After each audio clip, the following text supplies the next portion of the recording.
Yes, all right, what's your name? Marcia. Marcia, where are you from? Pennsylvania. Awesome, let's give Marcia a big hand as she starts her astronaut training. Wave goodbye to your family and friends as you start moving up into your new home away from home. Oh, I can't wait to send this Well, watch your step, you're not floating yet.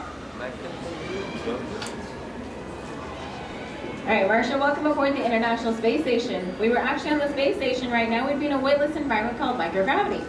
That means we'd be floating. Actually, everything floats. Think about it. No one could ever tell you to pick up anything because nothing would ever hit the floor. Pretty cool, huh? On the flip side, if you didn't secure it, nothing would ever stay in its place either. But not to worry, if you were to lose a pen or a comb while on board the station, you'd probably find it stuck to one of our air filters in our air recycling system.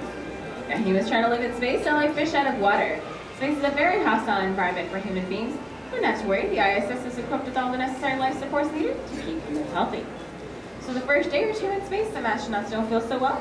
They come down with something called space adaptation syndrome or space sickness. So we provide each astronaut with their very own emissions management system. That's right, Marcia, your very own bark bag. But not to worry, like I said, you only need it the first day or two. And if you do decide to use your EMS, just make sure you get all the contents inside the bag. Otherwise, they will go floating about the module and die. Will you make that? But I will make you clean it up. Alright, so say you come in after a long day of spacewalk and you're exhausted. You want to get a good night's sleep. Well, if you just drifted off, you'd be drifting off, alright? Floating about the module, bumping into other astronauts and equipment on board the station. So each astronaut has their very own sleep restraint unit, and this one's going to be yours. So I want you to step right in here. Put one arm through here. And one arm through here. And we're going to zip you right up. And you're a little tall for this, but the last restraint over here would be to keep your head from bobbing up and down throughout the night due to the pulse in your neck. Now, Marcia, everyone in the audience is wondering, how does it feel to be sleeping strapped up against a wall? Not so good.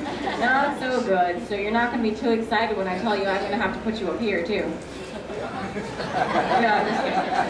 I'm just trying to make a point. In microgravity, there's no up, down, east, west, floor, or ceiling, so we can have an astronaut sleeping here. One up here, one right where I'm standing, and they'd all feel the same. But Marcia's right, sleeping strapped up against a wall or upside down here on Earth for 8 hours, probably not the most comfortable thing.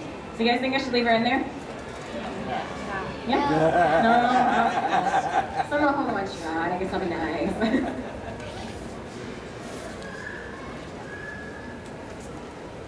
Alright, we're going to float on down here over here. This is the dual cycle ergometer. I want you to slide right in and pedal these hand pedals only for me. And pedal these hand pedals. Yep, just like that. Excuse me. In microgravity, your muscles lose mass and your bones lose density. It's kind of like an accelerated aging process. So astronauts must exercise 2 hours a day, 7 days a week to counteract this condition.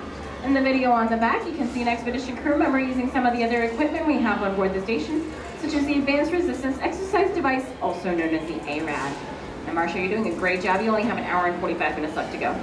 Okay, all right, well, in that case, I'll just move on with the rest of the training all by myself. No, let's slide on out. Let's pull it on over here to this first curtain.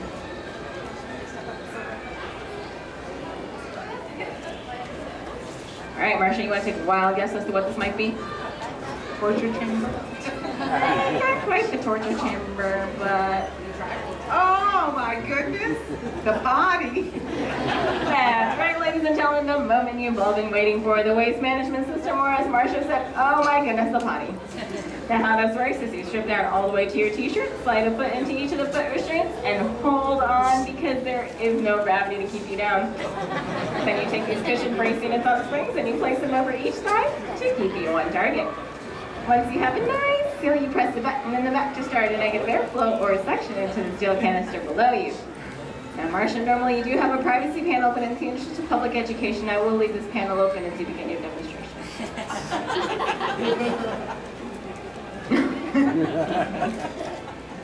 I'm just going to tell you how this works. Here on Earth, we use water, however, we can't do that in microgravity. So we use a vacuum to do the same thing that gravity does here on Earth. Solid waste is disposed of. All right, Marcia, I want you to hold on to this. What do you think goes in there? Liquid waste goes in through there and comes out through here. That's right, ladies and gentlemen, we're going to drink it again and again and again Space life is so glamorous. Remember, water is a precious commodity in space, so we must recycle it. And recycling water in a closed-loop system not only helps us travel further in space, but we're actually using this technology here on Earth right now. Not to recycle, but to purify and to save lives. Now, Marcia, oh, no, right here, right here. No, yep, right here. All right, after using the facilities, you probably want to wash your hands, right? I'm gonna have you stand right there and just turn around for me.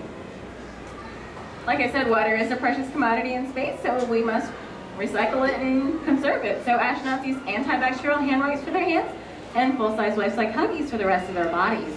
So what I want you to do now is to wash your hands really well for me. All right, and then just go ahead and toss that in there. Thank you. And if I haven't killed your appetite yet, we're gonna float down here to the galley area. This is where you and your fellow astronauts will be floating around, some right side up, some upside down, talking and preparing your meals. Astronauts can have all types of delicious drinks and foods on board the station these days, just by adding a little bit of water. And Marcia, what kind of water do you think we add? Pea water. That's right, recycled water. And since everything does float in space, we have Velcro on almost everything. It's on all of our food packets, on our clothing, and around the area where the meals are prepared. And believe me when I say this mac and cheese goes straight to my thighs.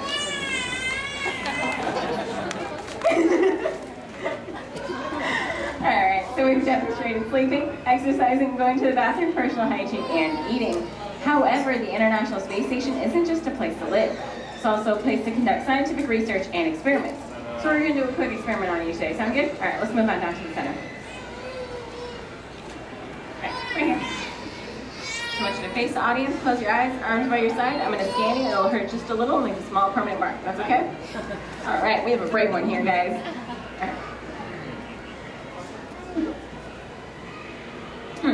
Interesting. Alright, what I'm going to have you do before we finish your training is have you join your family and friends back in the audience so that you can also see how your bodies can process. Sound good?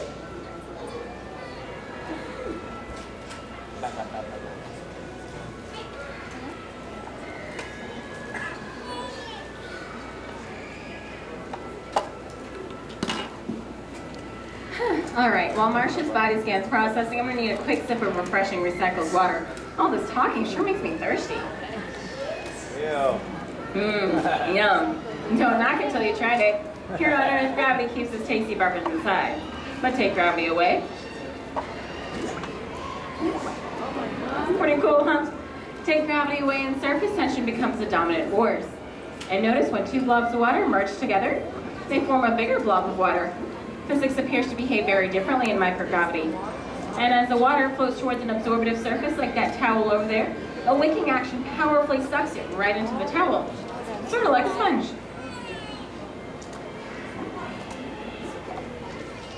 Well, cheers! Alright, looks like Marcia's body scan's finally up on the big board. So what happens when astronauts like Marcia go into microgravity? Well, the first thing that happens is that all the fluids in your body move up from your arms and your legs.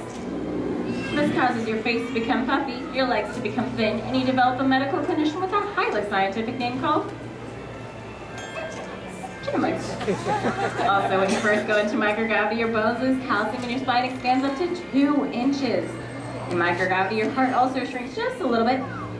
But not to worry, when you get back to Earth, your heart does gradually return to normal. Most things do return to normal, however, some things like calcium loss recovery is a bit more difficult. That's why astronauts like Marcia are willing test subjects to help us understand how long-distance space travel in microgravity affects the human body. In other words, before we can go to Mars, we have to invent a way to prevent osteoporosis. But biological processes aren't the only things that are different in microgravity. Chemical processes behave differently too. Watch this.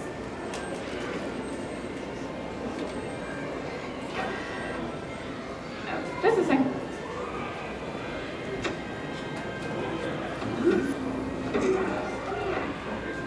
Notice how a simple candle flame burns here on Earth? It has a raindrop shape. Ever wonder why? That's because the fire causes the hot air to rise. This causes cool air to rush to take its place. This process is called convection and gives it the shape that it does here on Earth. Rounded at the bottom and pointy at the top.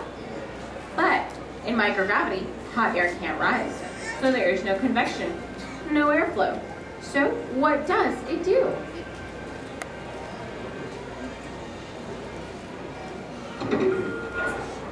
As you can see, it burns as a round globe instead of that. And check this out. It also burns much cleaner, more efficiently, and more completely. This is important for the future of our engine design. This will also help us understand why it does this and how we can get it to do this here on Earth. Our research on the physics of combustion will also lead us to more efficient fuels and less pollution. How cool is that?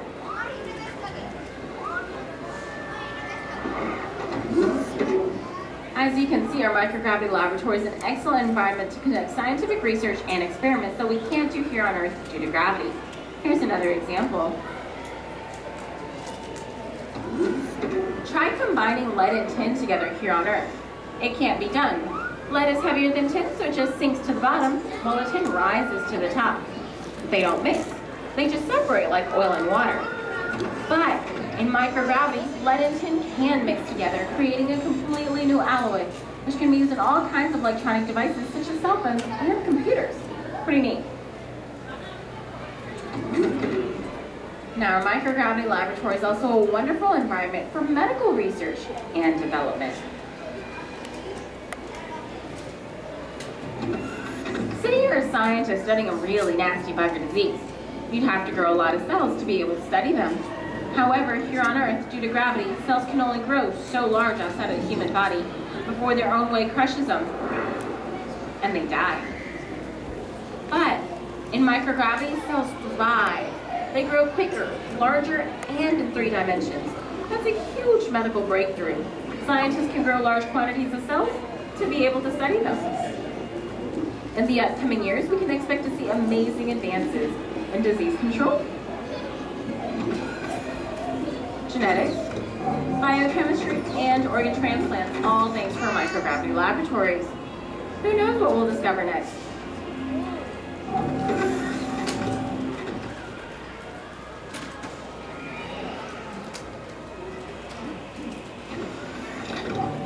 As you can see, the International Space Station is already helping to better our lives here on Earth today. But what it offers our future is even more exciting. The International Space Station is a stepping stone into our journey beyond Earth's lower orbit, to nearby asteroids, to the red planet of Mars, and to the beautiful stars beyond. Perhaps one of our future space explorers is sitting in our audience this very moment.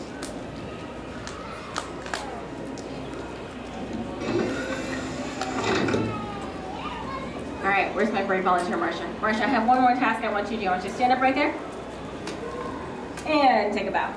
Let's hear for you, astronaut. And for being such an awesome volunteer, at the end of the presentation, meet me by the stairs. I have something for you. Thank you. Well, thank you for joining us here at Living in Space. To learn more about the International Space Station, don't forget to check out our exhibits along the back wall and directly behind the small.